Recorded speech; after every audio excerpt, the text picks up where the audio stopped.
Eu investi na EFASEC com os meus capitais próprios e com financiamento bancário. Não usei fundos angolanos nem fundos do erário público e fiz esse investimento porque acreditava em investir no setor da energia, no setor da eletrificação. E hoje, 6 anos mais tarde, portanto, isto tudo começou em 2020, estamos em 2026 e levou 6 anos para conseguir provar efetivamente o que eu sempre afirmei. O acórdão, Isabel dos Santos, qual foi o primeiro sentimento que teve? De alívio, satisfação, vindicação ou revolta por causa do tempo que este processo demorou? Olha, eu vou partilhar uma experiência pessoal minha. Eu não conhecia muito da justiça, nem sabia muito bem como é que funcionavam os tribunais. E uma coisa que eu aprendi é que, efetivamente, para a justiça tem que ter muita paciência, porque demora o seu tempo. Demora o seu tempo. Não é no tempo que nós estamos habituados no dia a dia das nossas vidas. Realmente a nossa vida para, tudo para. As contas bancárias ficam congeladas, as empresas ficam congeladas. No caso da EFASEC até foi pior, a empresa foi nacionalizada.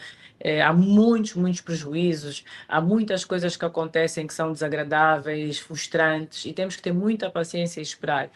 Eu pessoalmente fiquei desapontada que tive que esperar 6 anos para provar algo que para mim parecia óbvio, que eram contratos bancários, eram financiamentos bancários, os documentos estavam aí, nunca pensei que fosse demorar tanto, mas no final, e agora com esta sentença preferida, fico satisfeita, fico contente, de verdade, porque a justiça funcionou, os juízes foram imparciais, tiveram coragem de confirmar aquilo que eu sempre disse, e sim, estou feliz, estou contente, apesar do tempo que isto tem demorado. Qual é o próximo passo com esta decisão? O que é que pensa fazer, pelo menos com esta situação, com esta decisão do tribunal? Qual é o próximo passo que vai tomar?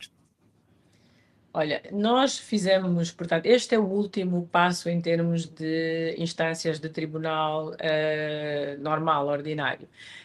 Temos alguns recursos feitos junto ao Tribunal Constitucional, mas sobre uma outra questão, porque, como sabem, a IFASEC foi nacionalizada, mas na verdade não foi a empresa que foi nacionalizada, apenas a minha participação. Ou seja, só as minhas ações é que foram retiradas pelo Estado português.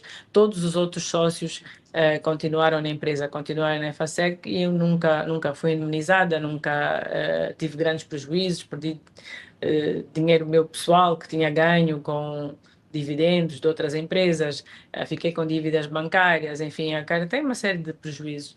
E estamos a tentar, junto do Tribunal Constitucional e de outras instâncias europeias, agora vamos ver quais são as instâncias mais certas, de apresentar esta questão de forma que haja uma solução mais justa, porque é preciso lembrar que a nacionalização da minha participação foi com base em rumores, em artigos de jornais, foi com base no Luanda Leaks.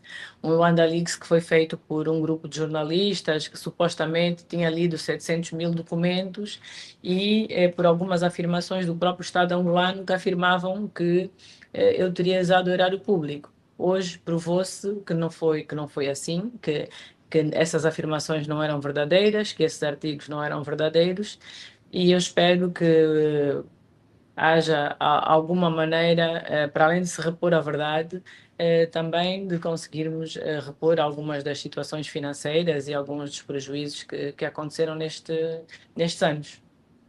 Mas há esta possibilidade, pelo que vai estudando com os seus advogados, há essa possibilidade de se poder recuperar ou descongelar, aqui com as devidas aspas, aquilo que foi nacionalizado pelo Estado português?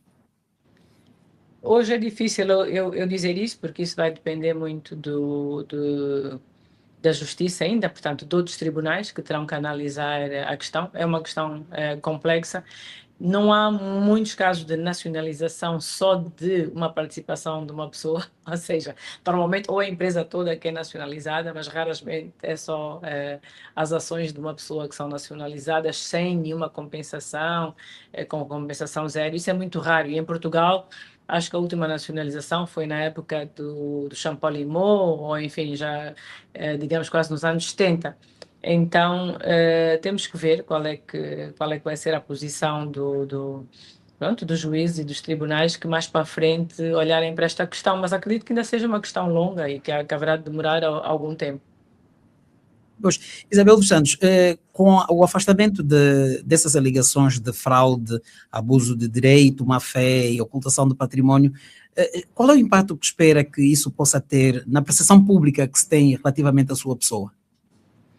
Bem, eu fui vítima de muitas acusações, principalmente desde que o presidente João Lourenço entrou no poder. Ele próprio afirmou várias vezes várias acusações contra a minha pessoa, foi muito direto em dizer que eu tinha usado o erário público para criar os meus investimentos, coisa que é falsa e eu sempre mantive que é falso. Tenho acusações da PGR que dizem que eu tirei dinheiro da Sonangol, que não paguei consultores, que não houve consultores na Sonangol, uma vez mais acusações falsas, que também serão provadas em tribunais internacionais, porque já coloquei a mesma ação também num tribunal estrangeiro, porque infelizmente não tenho feito fé nos tribunais em Angola. Os juízes recusam-se a ver provas, recusam-se a levar os testemunhos em consideração, inclusive recusam-se a ouvir-me. Eu já pedi 3 vezes para ser ouvida, tanto pela PGR como por 3 juízes diferentes, e todos recusaram.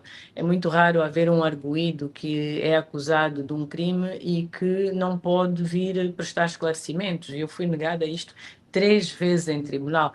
Ou seja, eu acho que a justiça angolana está muito frágil hoje. Não sei se tem coragem de ser independente, se tem coragem de aceitar a verdade. Por isso, por esta questão também, por exemplo, da Sonangol, eu já coloquei uma ação fora de Angola para efetivamente haver uma investigação e ter um tribunal independente que determine o que eu sempre disse. Porque o que eu sempre disse é verdade. Houve consultores na Sonangol, eles foram pagos, os trabalhos foram feitos, todas as testemunhas que a PGR entrevistou confirmaram isto, todas as testemunhas que os juízes ouviram durante a instrução contraditória confirmaram isto, mas infelizmente nós continuamos com uma justiça com ordens superiores, com acusações que são mais por perseguição política do que realmente querer trazer a verdade ao povo. Pelo que diz, dá-nos a perceber que foi julgada e quase que condenada pelo presidente João Lourenço. É isso? Bom, eu não vou poupar palavras, mas a verdade é que quando um presidente se imiscui em questões de justiça e antes até de uma justiça confirmar se efetivamente os factos são de uma forma ou de outra e que ele próprio já dá como confirmado estes factos, eh, a questão está aí para ser vista. Portanto, não fui eu a primeira a dizer os factos, tanto a PGR como o Estado angolano, o governo angolano tem-me acusado de coisas que são falsas, e isso já há muitos anos, estamos a falar desde 2018, estamos em 2026, são 8 anos de acusações. Eu fico feliz que ainda haja um sítio que realmente eu consiga trazer as provas e que essas provas sejam vistas e que possa partilhar isto com os angolanos, porque eu acho que no final do dia nós temos que perceber uma coisa: o que interessa é a verdade. O que interessa é a verdade para os angolanos, o que interessa é a verdade para as pessoas e o que interessa é ter um país com uma justiça que funcione. Independentemente de quem está errado, quem está certo. Se eu tivesse errada, eu também admitiria que um juiz me julgasse que tivesse errado. Não teria problemas com isso, com certeza admitiria a minha culpa, mas não é o caso. Estou a ser acusada de coisas que não existiram, que não aconteceram, por razões políticas, por vingança, revanchismo, divisões internas do MPLA, duas facções que existem, que lutam entre si, e eu, por ser filha do antigo presidente da República, de uma certa forma sou usada e apanhada neste meio de situações. Mas não é esta a minha intenção. Eu sou empresária, eu gosto de criar negócios, eu gosto de empreender, gosto de formar jovens, gosto de abrir empresas, gosto de trabalhar em Angola, gosto de trabalhar no meu país. É isso que me move, é isso que eu quero fazer. E pronto, hoje fico feliz porque realmente passaram-se muito tempo, foram 6 anos que eu podia ter estado a trabalhar. Antigamente, por ano eu abria no mínimo um projeto, uma empresa nova. Cada projeto ou cada empresa nova que eu abrisse eram mais 1.000 ou 2.000 empregos que eram criados. Imagine, 6 anos. seriam talvez mais 6 ou 7 novas empresas, com mais 1.000 ou 2.000 empregos por cada empresa. Estamos a falar em 12, 14, 15 mil empregos que eu poderia ter criado e contribuído assim da minha maneira como angolana para a minha economia e para a economia do meu país e para o meu povo. E essa oportunidade foi-me retirada de uma maneira muito injusta. Espero que agora é o primeiro passo, que as pessoas realmente comecem a entender o que aconteceu e comecem a conhecer a verdade desta história. Isabel dos Santos, há uma pergunta que geralmente, quando fala a imprensa, repete de forma reiterada, de que há uma perseguição por parte do Presidente da República, por revanchismo, aliás, acabou de dizer isso mesmo, por revanchismo, vingança. Que razões teria o Presidente da República, João Lourenço, para se vingar de si? Essa pergunta já me foi feita antes. E eu acho que esta pergunta não pode ser feita a mim, mas talvez ser feita às pessoas que não se sentem bem comigo. É uma pergunta que eu não podia responder. Eu, do meu lado, sempre fiz muito para trabalhar em Angola. Aliás, os meus investimentos são em Angola. As minhas empresas, os meus investimentos, o que eu construí em Angola está à vista. Supermercados, bancos, seguros, imobiliária, tudo empresas criadas de raiz, sem erário público, sem fundos do Estado. Formei jovens de formação. Ainda tem empresas que felizmente ganham prémios como melhor empresas de Angola, que continuam a trabalhar todos os dias, a inspirar jovens. Portanto, o meu trabalho é ser empresária, é trabalhar. Não sei exatamente qual a razão, talvez algum revanchismo que existe em relação ao antigo presidente, José Eduardo Santos, e claramente por eu ser família dele e ser a filha e ser uma pessoa muito próxima. Terá o seu pai feito alguma coisa que hoje os filhos estarão a pagar? Como digo, a relação que o antigo presidente José Eduardo Santos tinha com o atual presidente João Lourenço não é uma coisa que eu partilhei. Eu não presenciei essa relação. A única coisa que eu posso constatar é efetivamente que estes últimos anos, desde 2018 até 2026, uma grande parte dos filhos do antigo presidente José Eduardo Santos não podem viver em Angola. Eu acho que é muito triste um país onde há um presidente que os seus próprios filhos e netos não possam viver nesse país. E aí, talvez o próprio MPLA, uma vez que o antigo presidente José Eduardo Santos foi presidente do MPLA, também devia ter uma reflexão profunda. Que partido é que nós temos, que partido é que nós estamos a criar, que política é que nós estamos a criar, quando um líder político que inspirou e que liderou e participou na construção do país, que foi o arquiteto da paz, que os seus próprios filhos e netos hoje não possam viver em Angola. Diz também que não, as acusações são gratuitas, tudo o que diz é verdade, mas teria coragem de dizer de que forma é que, porque a dúvida poderá estar no facto de nunca se ter esclarecido de onde é que a fortuna de Isabel dos Santos saiu, qual é a origem do dinheiro que Isabel dos Santos tem hoje, teve e durante algum tempo já esteve entre as mulheres mais ricas de África, se não mesmo a mais rica de África. Já teve alguma oportunidade de esclarecer, assim de forma detalhada, pelo menos, com alguma transparência, a origem do seu dinheiro, para a construção das empresas todas que passou a ter? Sim, felizmente já tive várias ocasiões, já tive várias ocasiões de ser transparente em relação a isso, já tive várias ocasiões de explicar. E é preciso perceber o seguinte: não há fortunas que são construídas em um dia, a não ser que ganhas na lotaria. Mas quando se começa a empreender e jovem, e no meu caso, é preciso entender que eu comecei a trabalhar há quase 30 anos atrás.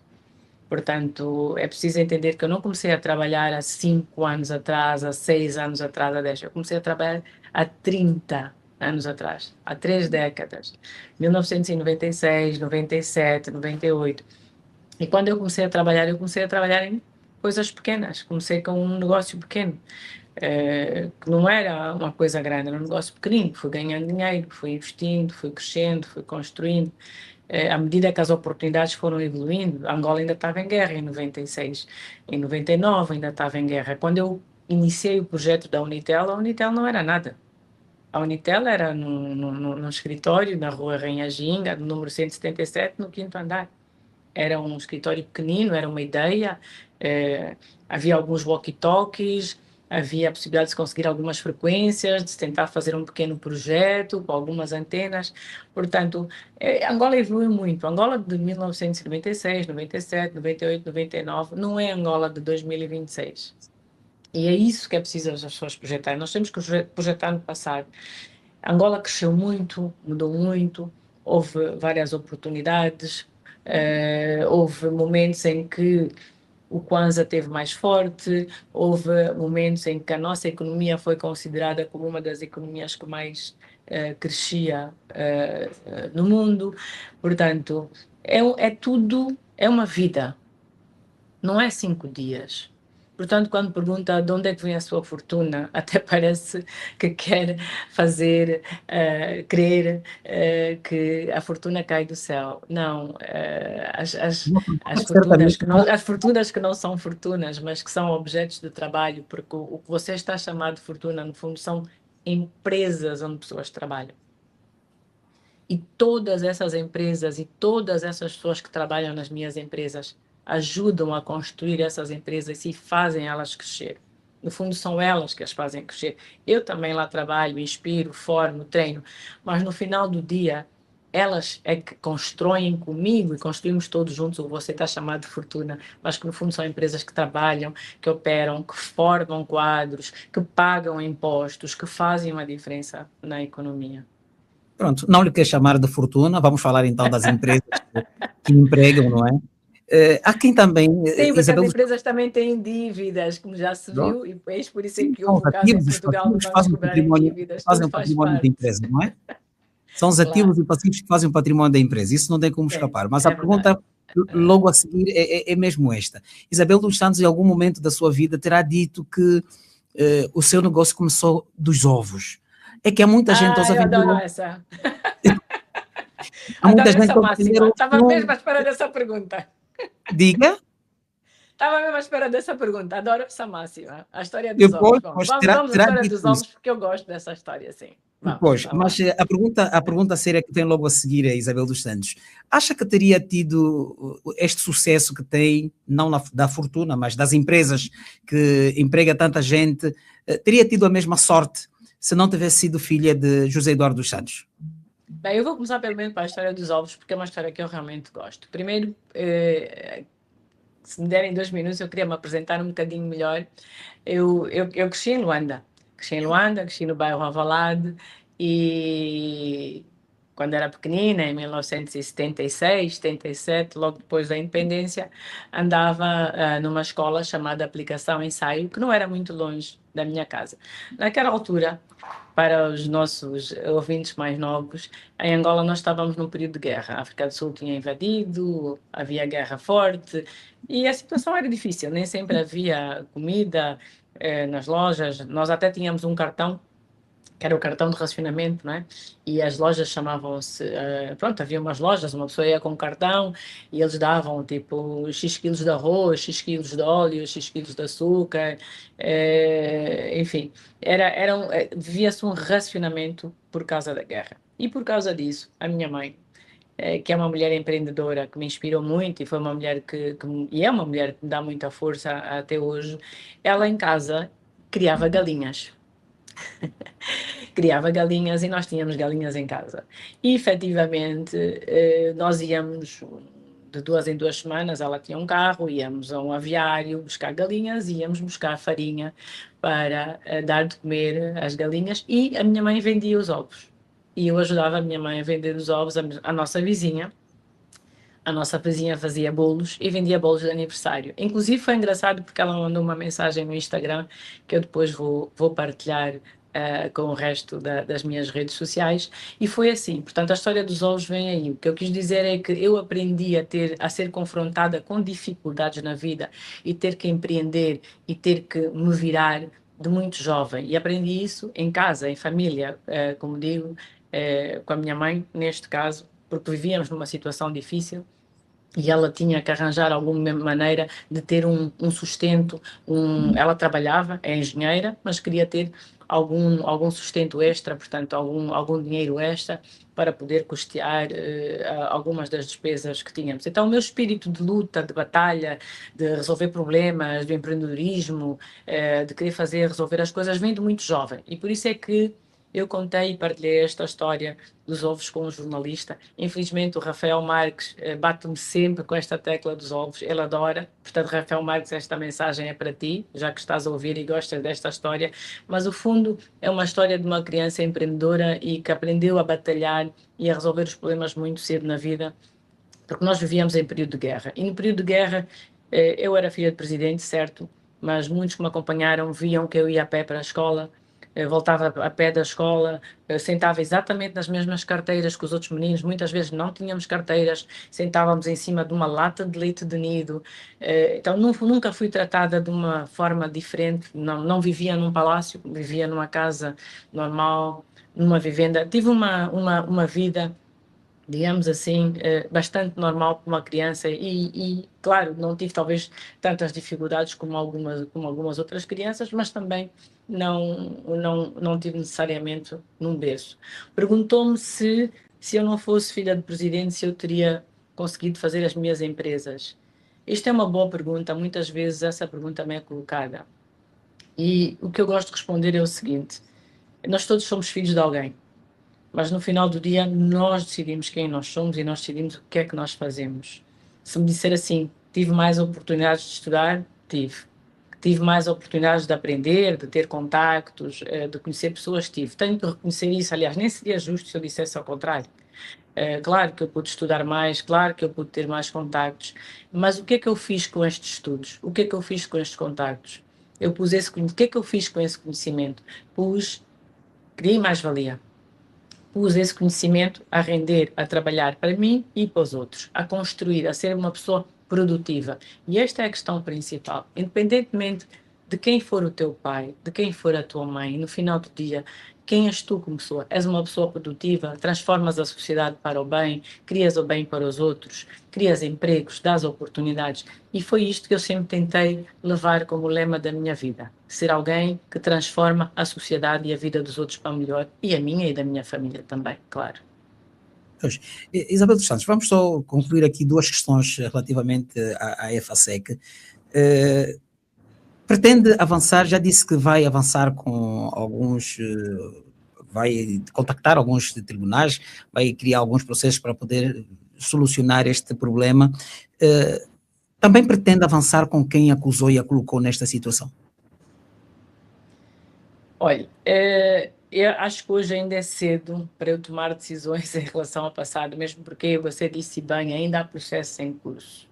Ainda há processo, eu ainda continuo a ser acusada pela PGR em Angola, no Tribunal Supremo, em relação a Sonangol. Há coisas que não aconteceram, portanto, acusações falsas. Como eu disse há bocado, a PGR continua a insistir que a Boston e a PwC e a VDA não trabalharam na Sonangol e que não houve consultores e que não foram pagos. Continuam a insistir com isto, apesar do próprio presidente da Boston Consulting Group, em tribunal, jurar que trabalharam, teve dezenas de consultores que receberam dinheiro, foram pagos, pagaram impostos. A própria Price PwC também confirmar, apesar disto, continuam estas acusações. Portanto, como este processo ainda está em curso, hoje é difícil dizer o que é que eu vou fazer no fim deste processo todo. Eu gostaria que o processo acabasse mais rápido, que os juízes e as pessoas que estão a ver estas questões realmente fossem honestas, moralmente honestas, pensassem nos filhos e nos netos e, sobretudo, pensassem em Angola. Não é uma boa Angola, uma Angola onde um juiz cumpre ordens superiores, onde um juiz não deixa que se prestem declarações, em que um juiz aceita documentos falsos do passaporte assinado Bruce Lee, sabe que é falso, mas mesmo assim continua a agir como se nada fosse e olha para o lado. Uma Angola onde a justiça olha para o lado é uma Angola que é injusta para todos. Hoje posso ser eu, mas amanhã serão outras pessoas e que isto perde a confiança, perde a credibilidade. As pessoas têm medo de investir, os investidores não virão. e, sobretudo, as famílias estão menos seguras, porque se não garantimos a um, como é que vamos garantir a outros? A justiça não pode ser tocada desta forma.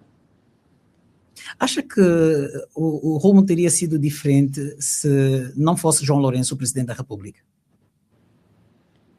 Eu acho que sim.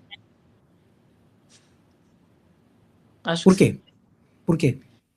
Acredito que isto é uma visão do poder muito pessoal do presidente João Lourenço, é a maneira como ele pessoalmente interpreta o poder.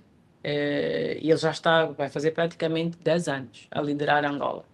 E nós vimos que durante estes 10 anos a liderar Angola, pelas decisões que foram tomadas, pelas políticas que estão a ser feitas, vimos que ele tem um estilo de governação muito, muito próprio. Portanto, acredito que se tivesse sido um outro presidente, com certeza não haveria esta situação. O que é que Angola perdeu com a criação desta situação em volta de Isabel dos Santos? Já falou Olha, aqui, sim, já falou eu aqui, acho que por exemplo.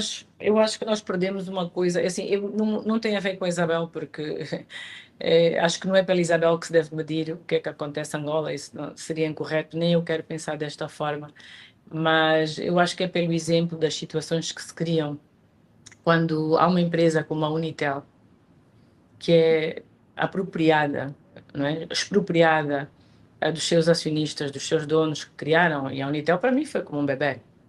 Eu gosto de brincar e gosto de dizer que a Unitel foi o meu primeiro bebê, que nasceu em 1998. Eu criei o nome, criei a marca, eu é que criei o logotipo, o próximo mais próximo. Tenho dezenas de testemunhas que me viram a trabalhar noite e dia a criar esta empresa.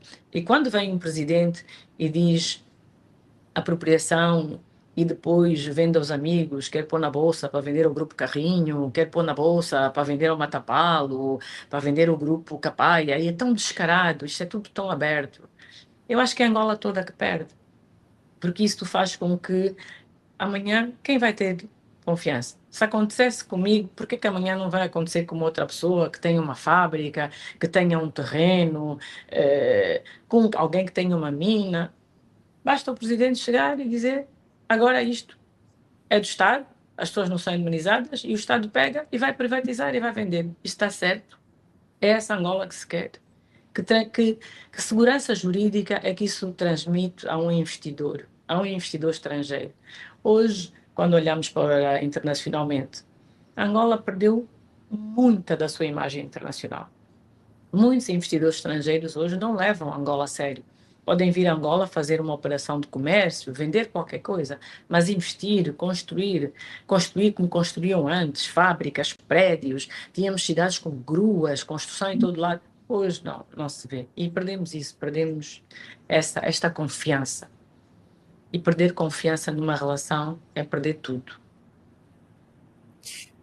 Quando olha para o que aconteceu à Unitel e o que está a acontecer, os clientes reclamam, aliás, essa coisa da alienação a outras empresas, das suas ações, pensa que algum dia poderá criar mecanismos para recuperar aquilo que criou na Unitel? Eu acho que a justiça tem que ser reposta, porque a Unitel não foi feita com erário público. Nunca teve nenhum subsídio do governo, nunca teve nenhum dinheiro do Estado para construir a Unitel. Não houve. É que não houve mesmo. Até podia ter havido, porque eu não acho errado o Estado dar subsídios. Por exemplo, eu defendo que o Estado devia dar subsídios aos camponeses e aos agricultores, e que devia dar subsídios e apoios às pequenas e médias empresas no ramo industrial, e que devia apoiar o empresariado angolano com financiamentos de longo prazo e talvez até alguns créditos bonificados. Eu defendo isso. Eu não sou contra os subsídios do Estado. Eu não sou contra o Estado usar fundos para fazer desenvolver a economia. Mas no caso exato da Unitel, eu quero que fique claro: a Unitel não foi feita com erário público. A Unitel não teve subsídios do governo, não houve linhas de crédito do Estado angolano dadas para a Unitel ser construída. Não houve. A Sonangol comprou uma participação de 25% na Unitel e pagou com algumas antenas e alguns geradores. Isto no ano 2000. Foi só isso. Foi o único momento em que houve alguma relação com o Estado ou com uma empresa estatal. Foi só apenas aquele momento em que a Sonangol comprou uma participação, ou seja, deu antenas, 30 antenas, mais cerca de 30 ou 40 geradores, e recebeu em troca uma participação da Unitel, que é uma empresa valiosa, e hoje vemos quanto esta empresa vale. De resto, nunca houve erário público. Agora pergunto, o porquê expropriar, porquê tirar a Unitel dos seus acionistas? Em base de quê? Mas a pergunta quem vai responder é Isabel dos Santos. Em 98, de onde é que saiu tanto dinheiro para fazer uma empresa da dimensão da Unitel? A Unitel em 98 não era o que é hoje. A Unitel em 98 tinha 30 trabalhadores. Nós alugávamos um escritório em cima dos armazéns Carrapa, no Quinaxis. Portanto, a empresa foi crescendo. Nós começámos aos bocadinhos, vendemos primeiro alguns telemóveis às Kinguilas, depois com aquele dinheiro fomos investindo, fomos buscar crédito ao BAE, fomos buscar 6 milhões ao BAE, depois fomos buscar um crédito de financiamento ao Banco BNDES do Brasil, cerca de 23 ou 24 milhões de euros.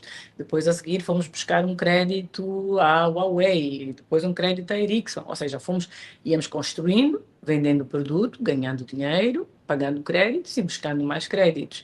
A Unitel que se vê hoje é fruto de muitos anos de trabalho. Aqueles prédios que estão construídos não foram prédios construídos por mim pessoalmente. Os prédios da sede da Unitel foram desenhados e construídos por mim pessoalmente. Não existiam. Nós começámos num escritório pequenino, alugado, em cima dos armazéns Carrapa, ali junto ao Miramar, não muito longe do Quinaxis. Acredito que ainda deve estar lá uma placa. E convido as minhas redes sociais, se alguém que quiser partilhar histórias ou fotos daquela altura comigo, por favor partilhem, que eu teria muito gosto em lembrar aqueles momentos. Pois bem, deixe-me só recordar aqui aos ouvintes da Rádio Essencial que hoje estamos a conversar com Isabel dos Santos, empresária angolana, radicada nos Emirados Árabes Unidos, é a nossa convidada aqui hoje, e esta conversa vem a propósito, sobretudo, da decisão do Tribunal de Relação de Lisboa, que deu razão a Isabel dos Santos no caso EFASEC, por os bancos que intentaram a ação não terem demonstrado que Isabel dos Santos teria então usufruído do dinheiro público para investir na empresa, na EFASEC, empresa portuguesa. Isabel dos Santos, quer explicar como é que chegou também a ENDE a fazer parte da EFASEC?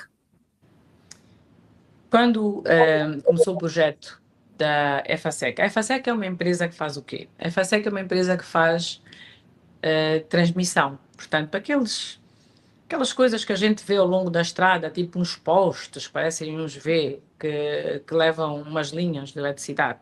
Pronto. A ENDE constrói isto, perdão, a EFASEC constrói isto e constrói também as subestações. A ENDE era uma cliente da EFASEC, mas a EFASEC tinha clientes em 35 países do mundo, em todas as geografias. Quando eu resolvi investir na EFASEC, a minha visão era fazer no setor da energia aquilo que já tinha sido feito no setor das telecomunicações, ou seja, ir e eletrificar massivamente.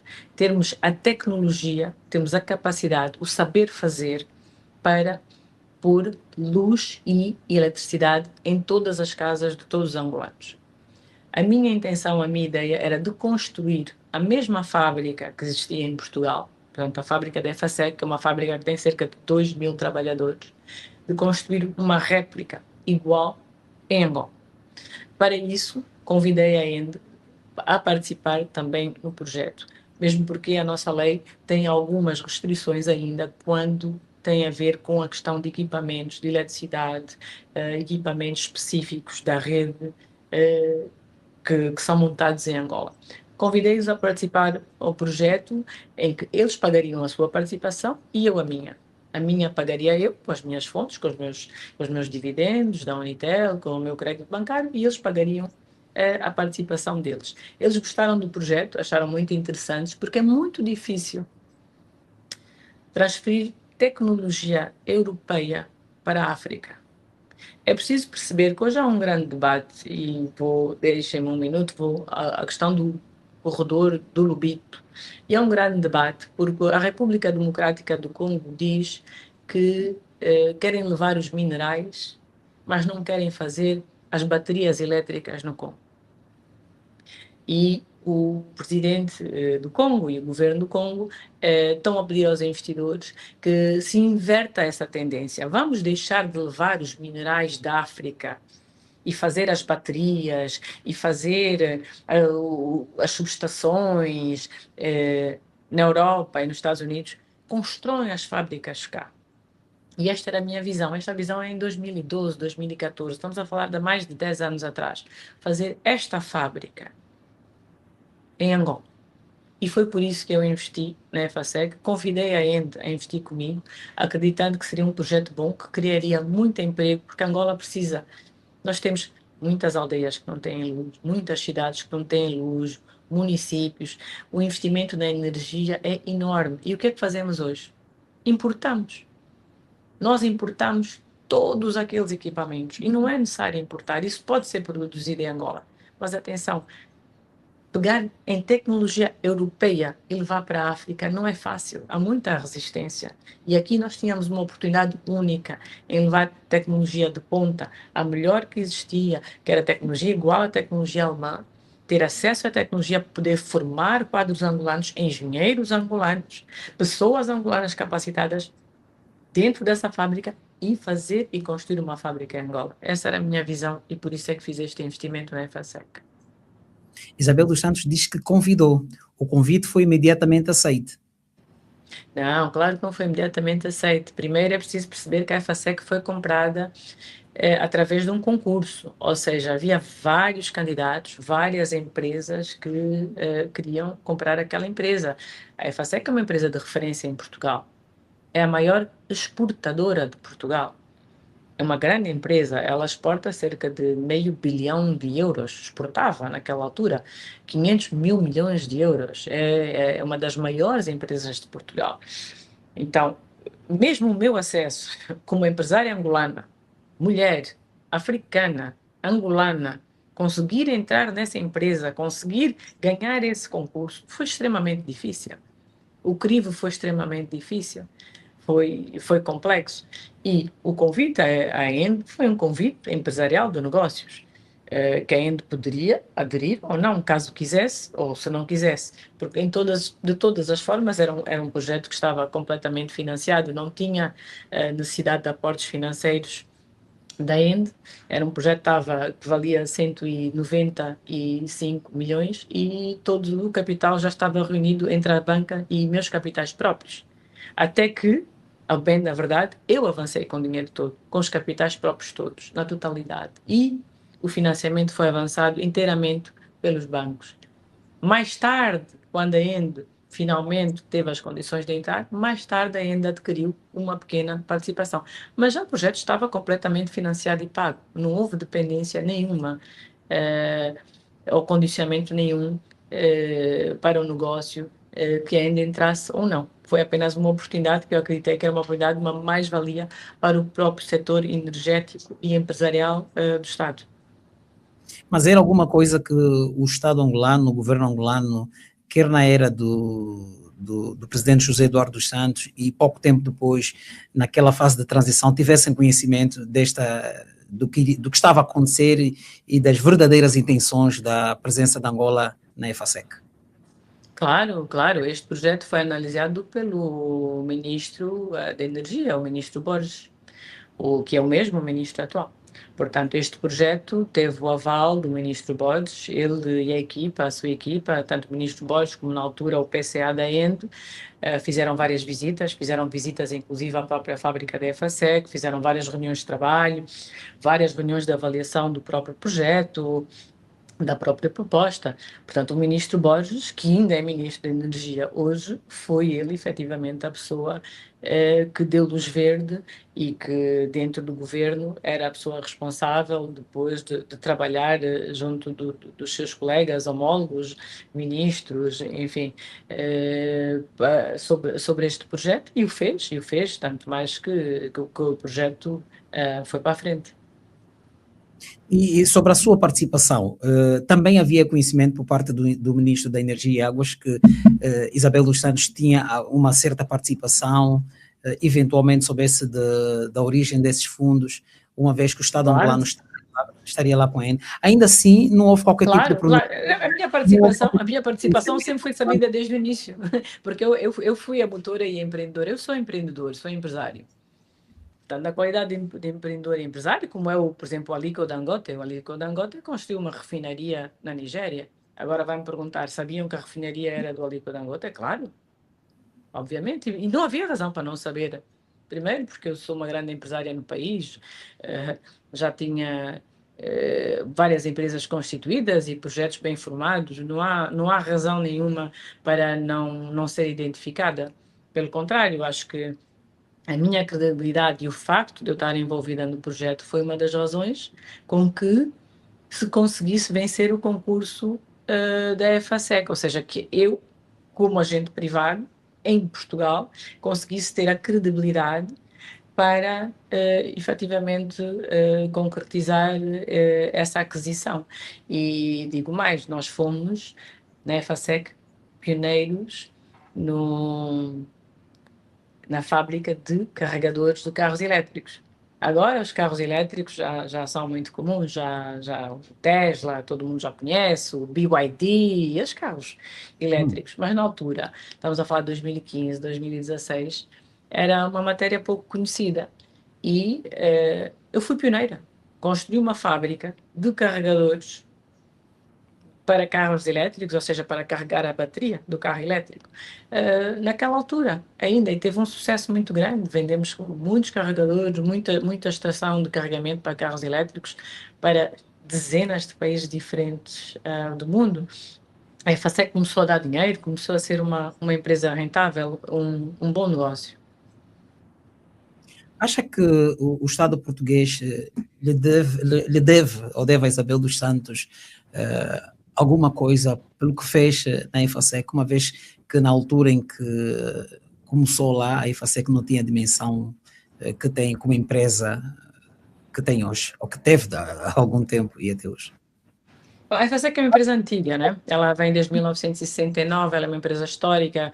Para quem não conhece, a EFASEC faz elevadores, faz quadros elétricos, faz estações, subestações, faz postes de eletricidade, faz os postes de transmissão de energia elétrica. Portanto, é uma empresa que é realmente estratégica e importante. E num país como o nosso, como Angola, onde nós estamos a construir novas cidades, novas centralidades, estamos a construir novos bairros, estamos a tentar levar energia aos moceques. A EFASEC fazia todo sentido. Para nós, os angolanos, ter acesso a uma empresa daquelas, ter uma empresa daquelas a trabalhar em Angola e a construir coisas em Angola, em vez de estarmos a importar da China ou da Espanha, como estamos a fazer hoje, fazia todo sentido. Agora, a verdade é que, infelizmente, depois da chegada do presidente João Lourenço ao poder, as informações que vieram da PGR, do Zenó Pitagros, que foi a Portugal e que foi dizer que foi o horário público que foi feito foi usado para comprar a EFASEC, isso não abonou em nada. Isto abanou a confiança das autoridades portuguesas, que de boa fé acreditaram no Procurador-Geral da República, que naquela altura era o Pitagros. Ele deu várias entrevistas. O Presidente da República, João Lourenço, veio a confirmar também essas informações. As autoridades portuguesas acreditaram nas autoridades angolanas. Teriam razões na altura para não acreditar no que Angola estava a dizer? Eu acho que eles poderiam ter olhado um bocadinho de forma mais independente. Eu acho que, e deveriam, a meu ver, deveriam ter olhado de forma mais independente, porque efetivamente tinham todos os factos.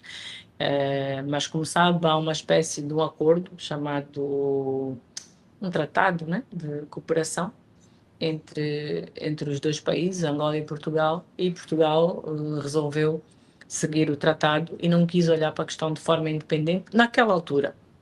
Mas, no entanto, como vemos agora, 6 anos mais tarde, olhou de maneira independente e tomou esta decisão, que é clara e justa e que diz claramente que não houve fundos públicos angolanos a pagar a minha participação. A minha participação não foi paga com fundos públicos. angolanos e que houve efetivamente financiamento bancário na aquisição da empresa. Responda se quiser, Isabel dos Santos. É uma pergunta que eu estava a guardar lá mais para trás, para frente, digo, mas, mas por conta do que diz sobre o presidente João Lourenço, de ele ter quase que iniciado este processo todo consigo em Portugal, eu pergunto-lhe, o que é que nutre pelo presidente João Lourenço? Quando se lembra dessas acusações, quase dessas condenações que diz terem sido feitas por ele, o que é que nutre? Eu acho que nós passamos 10 anos, quase 10 anos do governo do presidente João Lourenço e que Angola não está no patamar que devia estar. Há muito desemprego, há muita pobreza, o Kwanza desvalorizou muito, o poder de compra baixou muito. Portanto, eu diria que eu estou decepcionada. Estou decepcionada. Eu esperava mais e melhor para o meu país, esperava mais e melhor da equipa económica. Acho que as políticas que estão a ser feitas hoje não são políticas que ajudam o povo. Há muitos impostos. É desnecessário impostos tão altos quando ainda há uma economia tão frágil. Tantas pessoas em situações tão frágeis, a AGT, a questão da polícia económica, as inspeções constantes, as empresas, a burocracia, há muitas coisas que eu, honestamente, estou muito decepcionada em termos de gestão e espero que neste próximo mandato de 2027, nestas próximas eleições, neste outro governo que virá, porque espero que não será este, que será outro governo que virá, que teremos uma Angola melhor gerida. Quando diz espera que não será este, está a dizer espera que não seja o MPLA, é isso? Mesmo que seja o MPLA como partido, espero que seja outro governo e outra liderança, sobretudo outra liderança, e não esta, não a liderança que segue este formato, porque, olha, para mim a economia é a vida do cidadão do dia a dia. Como é que ela se traduz? Quanto é que tu ganhas? Consegues pagar a casa? Consegues pagar o transporte? Consegues pagar a escola dos miúdos? Consegues levar a tua namorada ou a tua esposa, pelo menos uma vez ao mês, ao cinema ou a um restaurante, saírem, terem uma vida social, poderem ser uma família normal? Isso é que é economia. Economia não é teoria dos livros, do blá blá, da inflação. Não. A economia é como é que se traduz a realidade no dia a dia da pessoa. Falou há pouco da Administração Geral Tributária, a AGT. Acha que está a haver um sufoco contra os empresários por causa da atuação da AGT? No meu ver, toda a política fiscal tem que ser revista. Eu fui uma das primeiras pessoas que não concordou com o IVA a 14%. talvez por essas críticas que eu fiz logo lá no início, lá atrás. E inclusive acho que dei uma entrevista, também foi numa rádio, em que eu defendi que o IVA em Angola devia ser no máximo 5% ou 6%, que não podia ser 14%, que não era possível, porque isso ia fazer fomentar a economia informal e acabar por prejudicar muito a economia formal que estava pouco a pouco a tentar crescer e a tentar estruturar-se. Eu acho que nós temos que baixar os impostos das empresas. As empresas não podem pagar 25%, 30%, 35% de imposto, têm que pagar 10%, 15%. Não se pode subcarregar as empresas desta forma. As empresas têm que ter capital livre para poder investir e reinvestir. Isso é que é importante, porque um país faz-se com o crescimento do setor privado, com o setor empresarial. O Estado não pode criar emprego para todo mundo, o Estado não pode resolver o problema de todos. Tem que ser o setor ativo, o setor da economia, o setor privado a investir e a trabalhar. E tem que se deixar as pessoas trabalhar, é preciso deixar os angolanos trabalharem.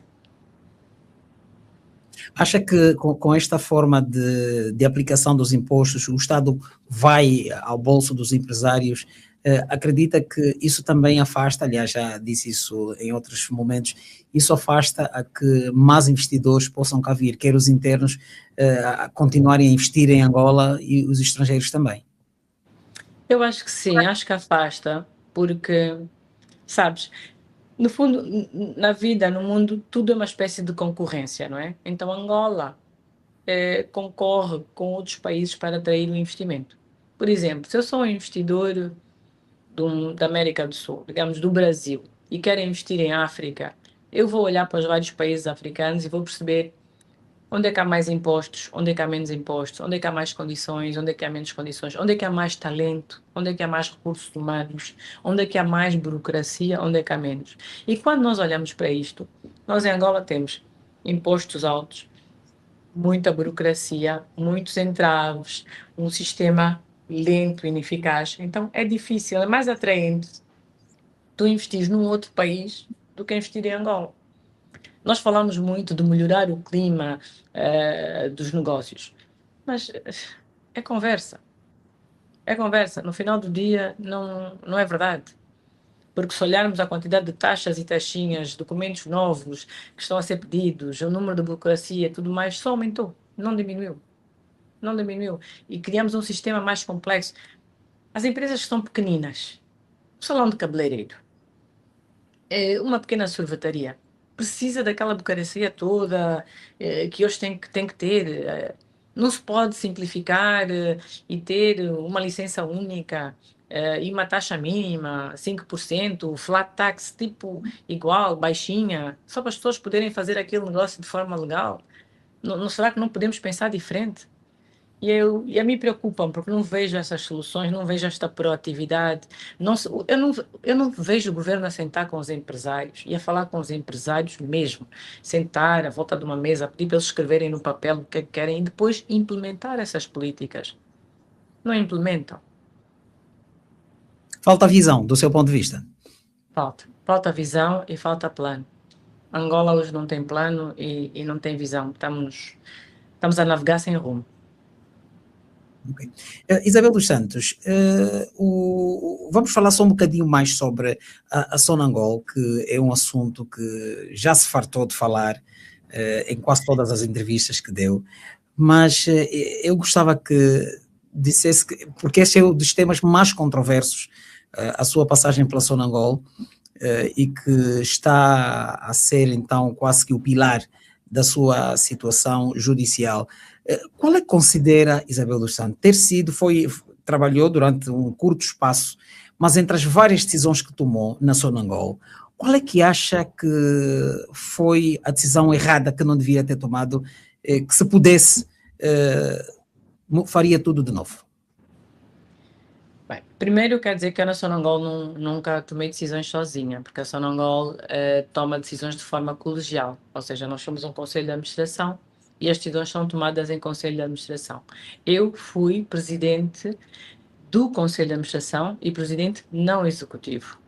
E havia o presidente da comissão executiva, que na altura era o engenheiro Paulino Jerónimo. E um conselho de administração composto de 11 membros. E todas as decisões da Sonangol são tomadas naquele board. Portanto, é dali que elas emanam. O que sou acusada hoje não são das decisões minhas. O que eu sou acusada hoje é de uma história grotesca, já não tem outro nome, mesmo grotesca, como disse, eu já te repeti esta história tantas vezes, que é o Procurador-Geral da República continua a insistir que não houve consultores na Sonangol e que os consultores não prestaram serviços.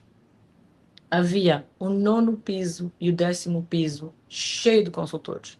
Mais de 100 passaportes, vistos de trabalho. Eram pessoas, alguns eram portugueses, outros eram irlandeses, outros eram espanhóis, pessoas estrangeiras. Passaportes, vistos de trabalho, bilhetes de entrada, pagamentos, transferências bancárias, tudo, tudo com o registro que todos trabalharam. Todos os membros do Conselho de Administração, sem exceção, confirmaram que trabalharam com os consultores. Agora eu pergunto, porquê insistir nesta mentira passado 8 anos, desde 2017 até 2026? Para que insistir nessa mentira? Para provar num tribunal às ordens superiores que é verdade? Isto não vai acontecer. Eu já pus este caso num tribunal internacional exatamente para me prevenir de alguma manipulação que possa haver e faço esse apelo aos juízes que não me quiseram ouvir, foram 3 juízes que recusaram. Isso é anticonstitucional. Não ouvir um arguido é anticonstitucional. Foi recusado que eu prestasse depoimentos por 3 juízes diferentes. Eu nunca vi isto, olha, é um choque. É contra os direitos humanos, é contra a Constituição de Angola, é contra a nossa lei, é contra tudo. Nós hoje vivemos num país sem lei.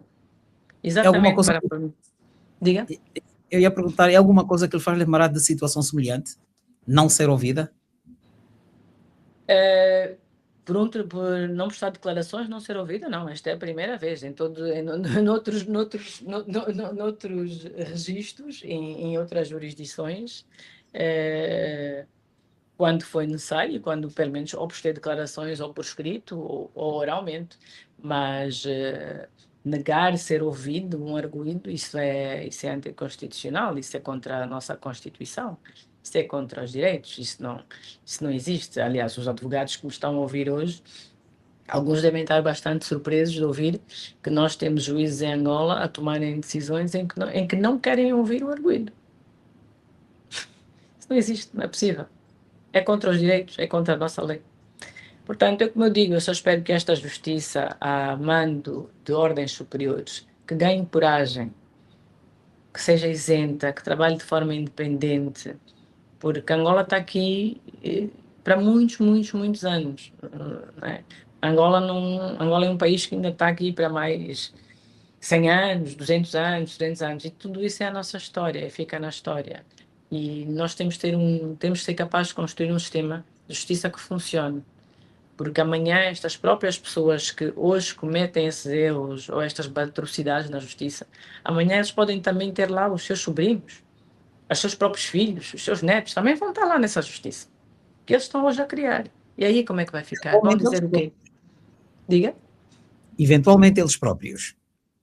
E aí vão dizer o quê? Se eles próprios estão a criar um sistema que não respeita a lei. A lei é Deixa-me. boa para todos. A lei é boa para todos. Para mim, para todos. A lei é boa para todos. Se cumprirmos as leis, teremos uma sociedade melhor. Pois. E diante deste quadro, que diz que há juízes que infelizmente não fazem o seu trabalho, tem alguma esperança, Isabel dos Santos, que o seu problema venha a ser resolvido favoravelmente a si? Olha, esperança sempre tem.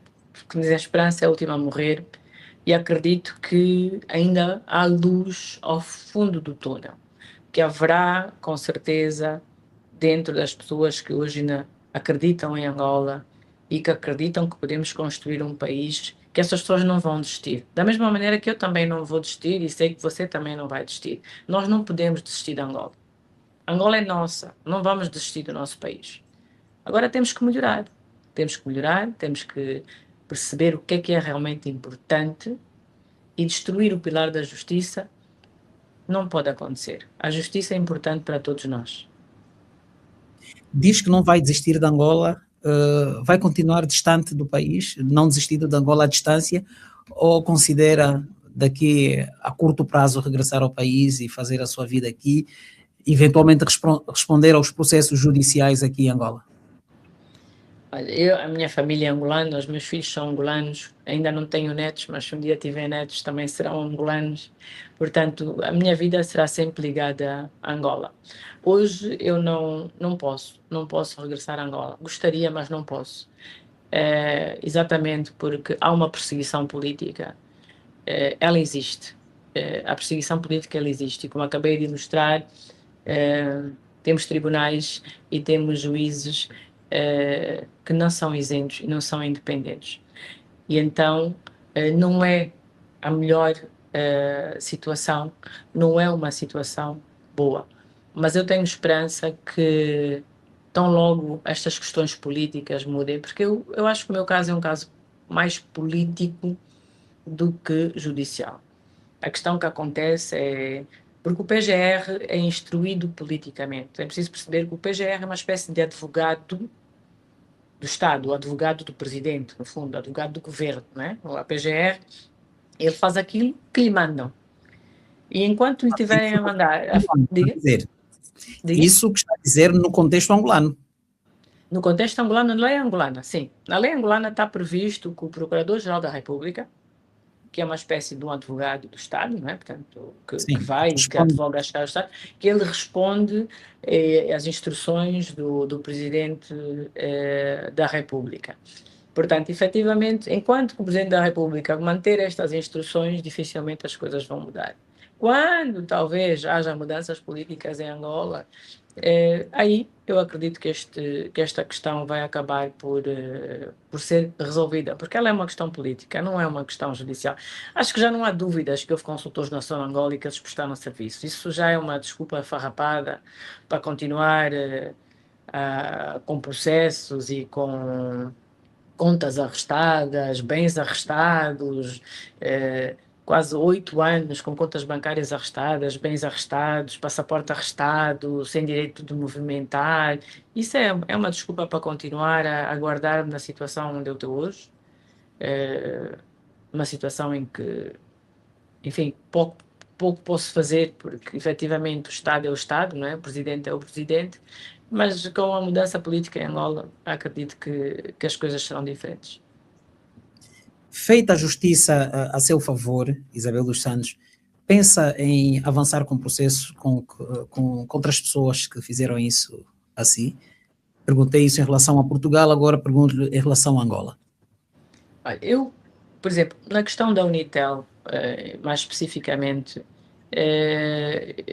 eu acho que seria importante fazer uma revisão junto do Tribunal Constitucional para efetivamente perceber se um Estado pode chegar e tirar a propriedade de um cidadão desta forma. Porque é o que eu digo, se isto não for visto, se essa matéria não for vista e revista pelo Tribunal Constitucional, amanhã qualquer angolano pode-se-lhe retirar tudo. A casa, o prédio, o carro, o terreno, e ninguém poderá dizer nada, porque já há um precedente. Portanto, como já passou a ser lei, já passou a ser norma. E eu acho que isso não seria bom, termos uma norma em que o Estado pode tirar as empresas do cidadão, pode tirar o banco, pode tirar a companhia aérea, pode tirar o que quiser, pode tirar a fazenda e que ninguém faça nada. Portanto, esta questão em particular é uma questão que eu gostaria um dia, quando for possível, efetivamente, ver junto do Tribunal Constitucional. Pois bem, Isabel dos Santos está a acompanhar a política em Angola. Qual é a avaliação que está a fazer? Numa entrevista, não me lembro bem se foi a RTP, se foi a um outro órgão, dizia, quase que permita-me aqui a expressão de boca cheia, que é do MPLA. E sendo do MPLA, Isabel dos Santos estará a acompanhar o que está a acontecer. Em dezembro vai acontecer o 9º Congresso do partido. Como é que está a olhar para este processo que começou e que se prevê que haja múltiplas candidaturas? Qual é a leitura que faz? O MPLA é um partido que já existe há muito tempo, né? Quase 5 décadas, então já tem maturidade suficiente para ter múltiplas candidaturas. Eu acho que as múltiplas candidaturas só ajudam e só enriquecem o partido, porque aí os militantes podem escolher quem quiserem e podem escolher por mérito, por escolha, e não ter um candidato que é imposto. Portanto, eu espero realmente que tenhamos um congresso em dezembro, onde haja múltiplas candidaturas, que se deixem, eu ouvi algumas questões que alguns candidatos que estão a tentar assinaturas e que estão a ser bloqueados, deixem esses candidatos recolherem as assinaturas, deixem eles apresentarem o seu projeto ao partido, deixem eles apresentarem a sua visão e deixem os militantes escolherem, que vençam melhor, independente de quem ele for. Se o melhor for o João Lourenço, muito bem, será ele, mas vamos deixar as outras pessoas participar, vamos também deixar as outras pessoas apresentar as suas propostas, porque isso só nos enriquece. Pois, e como é que vê que poderá ser a participação do seu partido, do partido ao qual pertence, durante este processo?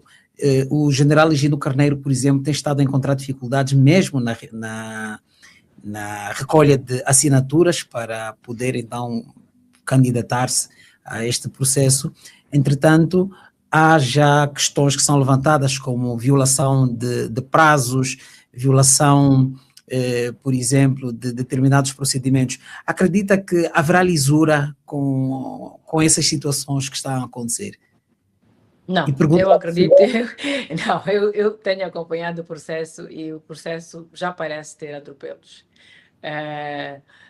Quando vi que já houve um candidato que foi chamado a PGR, que já foi aberto outra vez um processo crime contra esse candidato, enfim, então isso já é um atropelo. Já é um atropelo, já é querer usar manobras, usar processos para impedir pessoas a concorrer à presidência da República, querer usar os tribunais, os juízes, querer usar os processos crimes, as investigações para impedir com que as pessoas se candidatem, com que as pessoas apresentem a sua candidatura. Isso já são atropelos. Eu acho que isso é desnecessário. É desnecessário. Porque as pessoas podem apresentar o seu programa, o seu projeto e os militantes vão escolher. E o mais forte vencerá. Então, se alguém é forte, vai ganhar. Mas eu acho que é importante que nós possamos ver todos os candidatos e ouvir todos os candidatos. Ok. Há muita gente, Isabel dos Santos, não sei se tem noção disso, que apoia a possibilidade de Isabel dos Santos poder entrar na vida política. Já disse algumas vezes que não pensa isso. Passado este tempo todo, estes 10 anos e mais alguns que vai falando sobre isso, já ponderou mudar de ideia? Bem, eu já respondi esta pergunta algumas vezes, mas eu vou voltar a responder. Eu amo Angola. Amo mesmo de verdade. É mesmo a minha pátria, é o meu país. O meu pai serviu o país durante muito tempo como Presidente da República. Eu fui uma pessoa que nunca fiz política. Eu nunca fui ministro. Não fui membro do governo, nem membro do parlamento. Quando diz que eu sou do MPLA, eu gostava de dizer que eu sou militante de base, daqueles mesmo de base, base, base. Nem sequer, nem sequer tenho um posto num CAP. Ou seja, para mim, a questão política é mais a visão que se tem para um país. Se eu um dia tiver que servir Angola, vou servir Angola. Se eu um dia puder contribuir para o meu país e ajudar e construir, fazer um plano, uma visão, ajudar na liderança, vou fazer, vou trabalhar. Mas hoje esta não é a minha prioridade. Hoje eu tenho uma família, eu cuido sozinha da minha família, portanto eu tenho que cuidar dos meus 5 filhos e é uma prioridade. Quando eles já forem maiorzinhos e mais independentes, talvez eu tenha mais tempo, seja mais livre. Mas hoje a minha prioridade é realmente cuidar, cuidar da minha família e cuidar dos meus filhos e também resolver estes problemas que andamos aqui a conversar, estes problemas judiciais que me são impostos. Apesar desses processos que está a ser levado a cabo por pessoas ligadas ao partido também, do qual é Isabel dos Santos militante, pensa em apoiar o MPLA nas próximas eleições? Olha, vai depender muito de quem será o presidente do partido. Eu não apoiarei o MPLA se o presidente do partido for o presidente atual. Porque, como eu disse, eu não estou decepcionada com a gestão. Durante 10 anos, a gestão económica não melhorou, o país não melhorou. Portanto, mas caso haja um outro presidente do partido ou um outro candidato à presidência da República em quem eu reveja uma visão, um plano, uma estratégia, uma solução para o país, então apoiarei. Então, tudo dependerá de quem será o presidente, portanto, o candidato a presidente da República. Dizia da República ou do MPLA, porque pode não ser a mesma coisa, Isabel dos Santos. Se houver ali a situação de bicefalia, um ganha. É uma boa questão. É uma boa questão e eu acho que é uma questão que está intrinsecamente ligada, porque nós já sabemos que com os novos estatutos do MPLA, quem for presidente do MPLA indica o Presidente da República. Ou seja, os novos estatutos do MPLA fazem com que, automaticamente, quem for o presidente do MPLA, ele é que vai dar o nome do Presidente da República. E não haverá nem os militantes, nem ninguém a opor-se. Portanto, é uma questão que está intrinsecamente ligada, sem dúvida. Pois, deixe-me perguntar de forma direta. Apoiaria se fosse o candidato vencedor Gino Corneiro? A presidente, candidato a presidente da República? Sim. Eu teria que esperar para ver que projeto é que ele apresentará, porque eu não vi ainda os projetos. Portanto, como eu digo, eu mais do que apoio, claro que a pessoa é importante, é uma pessoa que eu respeito, que eu conheço há muitos anos e com quem já trabalhei no passado. Mas eu gostaria de ver o projeto de vários candidatos. Não vou dizer hoje, eu apoio o candidato A, o candidato B, o candidato C, mesmo porque eu nem sequer vi ainda o que é que eles têm como ideias. O que é que vão fazer em relação à habitação social? Haverá uma política de habitação social? O que é que vão fazer em relação à agricultura? Haverá um investimento maior no setor agrícola, subsídios aos agricultores, energia verde? O que é que vão fazer com o transporte público? Vão introduzir um sistema de transporte público, não só em Luanda, mas também em todas as províncias, em todas as cidades. Vão liberar o transporte público e apoiar pequenas empresas privadas a participarem também no transporte público da população. O que é que vão fazer? Vão dar terrenos, vão vender terrenos baratos para as pessoas comprarem casas. Ou seja, eu preciso de ouvir quais são os projetos. E em função dos projetos, aí eu posso dizer, eu apoio o candidato A, o B, ou o C, ou o D. Até lá, terei que esperar. Mas durante a campanha eleitoral as pessoas prometem o céu e a terra, não é? Dizendo, por exemplo, que conhece Higino Carneiro, porque é alguém com quem trabalhou, e conhece também João Lourenço por causa do que fez durante esses 10 anos, eventualmente teria um posicionamento a tomar relativamente a isso. Mas eu também tenho ouvido nas redes sociais alguns debates de alguns outros candidatos que também estão interessados a concorrer. E também tenho achado que eles também têm pontos de vista interessantes. Também tenho ouvido ah, dois ou três candidatos ou possíveis candidatos e também tenho achado interessante os seus contributos. Portanto, prefiro agora deixar o campo aberto, eh, dar a oportunidade, digamos assim, a todos, ouvir efetivamente os que vários vão apresentar e depois, quando for o momento, direi, olha, eu acho que este aqui é a pessoa que eu realmente apoio. Ok. Isabel dos Santos, qual é a grande verdade ou a mais importante verdade sobre si que os angolanos ainda não conhecem? A mais importante verdade sobre mim? Bem, isto é uma boa pergunta. Talvez que eu sou uma pessoa extremamente trabalhadora, que eu trabalho realmente muito e que a razão do meu sucesso tem muito, muito, muito a ver com o meu empenho no trabalho. Trabalho muitas horas, trabalho todos os dias, gosto muito de trabalhar, realmente é o meu foco. Eu acho que talvez este é um lado que as pessoas conhecem menos da minha pessoa. Pois. O que é que diria? Há muitos angolanos também, jovens sobretudo, que acreditam em si. Há jovens, na verdade, o sentimento é dividido. Há pessoas que acreditam sim que Isabel dos Santos terá mesmo cometido os erros ou as falhas que levam à acusação que enfrenta nos tribunais. Entretanto, há outros que acreditam no seu potencial. Qual é a palavra que transmite, queira um grupo, queira outro, dos angolanos que neste momento a ouvem? A primeira coisa que eu queria dizer aos jovens, eu já fui jovem, eu já não sou tão jovem assim, mas a primeira coisa que eu queria dizer é que Angola precisa de muitos empresários. Angola não precisa da Isabel. A Angola precisa de muitos empresários que, como eu, comecem desde o início, comecem a empreender, comecem a fazer coisas. Eu tenho assistido com muito gosto nas redes sociais vários pequenos empreendedores angolanos a criarem pequenos projetos, a fazerem coisas dinâmicas, alguns em construção, a construírem casas, outros a trazerem materiais de construção da China, a venderem, outros a desenvolverem pequenos projetos agrícolas. Eu acho que é isto.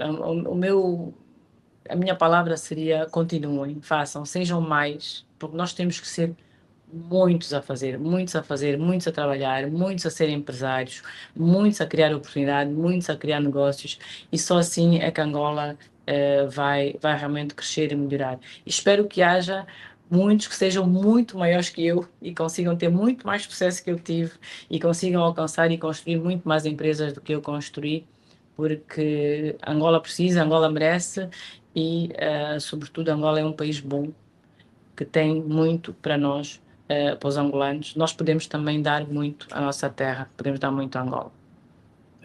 Eu tenho mais duas questões, Isabel dos Santos, antes de terminarmos aqui a nossa conversa. Mas eu vou, a primeira é uma ligada mesmo à EFASEC. Não sei se respondeu, mas se respondeu vai reiterar aqui. Com quanto é que ainda entrou na EFASEC? Consegue dizer? Sim, consigo. Portanto, o preço da aquisição total da EFASEC foram cerca de 200 milhões de euros. 200 milhões foi mais ou menos o valor da compra. E a Ende pagou pela sua participação, ou seja, pelas ações que ela detinha indiretamente, 18 milhões de euros. 18 milhões de euros. E como já disse, esta autorização foi dada pelo governo angolano via ministro da Energia e Águas. Que é o atual ministro Borges, que pode confirmar, ele conhecia perfeitamente o projeto, a operação, e pelo próprio PCA da ENDE também, e o Conselho de Administração da ENDE. Estes investimentos internacionais, principalmente numa empresa de referência, de alto renome, talvez a maior empresa de Portugal, passam por muitos crivos, passam por muita vistoria. É o governo de Angola que vê, é o governo de Portugal que vê, é o Banco Central de Portugal que vê, o Banco de Portugal vê a operação, o BNA vê a operação, os bancos que emprestam dinheiro veem a operação, os auditores veem a operação. Portanto, isto são operações que são, os mercados veem a operação, há um dever de informação ao mercado público, tudo isto é publicado, isto é revisto, porque a EFASEC é uma das maiores empresas, era uma das maiores empresas de Portugal. Portanto, efetivamente, todo este negócio é um negócio que teve o Ministro da Economia de Portugal, que conhecia o negócio, enfim, todo este empreendimento, digamos assim, é complexo e grande e conhecido, amplamente conhecido e aprovado pelas partes, claro, sem dúvida. Pois bem. E a última questão é esta mesmo, Isabel dos Santos. Se tivesse a oportunidade de estar com o Presidente da República cara a cara, o que é que lhe diria? Ao Presidente da República de Angola? Sim, certamente.